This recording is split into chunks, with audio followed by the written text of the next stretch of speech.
শীতকালে টমেটো আর ধনেপাতা দিয়ে মুসুর ডাল খেতে কিন্তু বেশ ভালো লাগে। এখন তো সারা বছর ধরেই সব রকমের সবজি পাওয়া যায়, তবে শীতের সবজি যে টমেটো আর ধনেপাতা সেটা কিন্তু শীতকালেই বেশি ভালো হয়। আজকে না প্রচণ্ড তাড়া রয়েছে, এইদিকে আমি চালটা ধুয়ে রেখে দিচ্ছি আর প্রেশারে একটা সিটি মেরে ডালটা নামিয়ে নেবো। এই আমুদি মাছগুলোর জন্যই দেরি হয়েছে, মাছগুলো সব ধুয়ে রেখে এখন করতে বসেছি। শ্রেয়া বেরোবে পরীক্ষায়, আমুদি মাছের একটা ব্যাপার রয়েছে, একটু যদি নুন বেশি হয়ে যায় না তরকারিটা বিস্বাদ হয়ে যাবে।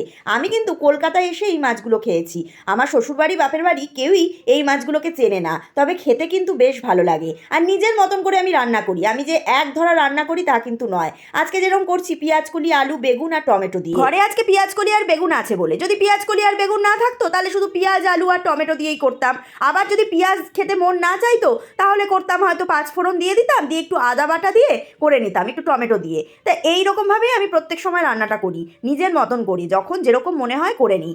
এই করতেই হবে এই রকম বাধ্যবাধকতা রাখি না। আজকেই যেমন করলাম, কড়াইতে একটু কালো জিরে আর রসুন ফোড়ন দিয়ে দিলাম, দিয়ে সব রকম সবজির সাথে পেঁয়াজটাও দিয়ে দিলাম, দিয়ে নেড়ে চেড়ে নুন, হলুদ, লঙ্কার গুঁড়ো দিয়ে নেড়ে অল্প একটু জল দিলাম, জল দিয়ে মাছগুলো দিয়ে নামাবার আগে একটু ধনেপাতা দিয়ে নামিয়ে নিলাম। যখন যেরকম থাকে তখন সেই রকমভাবেই করি। আর ডালটা চট করে একটু সর্ষে ফোড়ন দিয়ে ধনেপাতা আর অল্প একটু মিষ্টি দিলাম, দিয়ে নামিয়ে নিলাম। সকালবেলায় খেয়ে বেরিয়ে গেছে পরীক্ষা দিতে, বাড়িতে তো কেউ নেই, আমি এখন একা।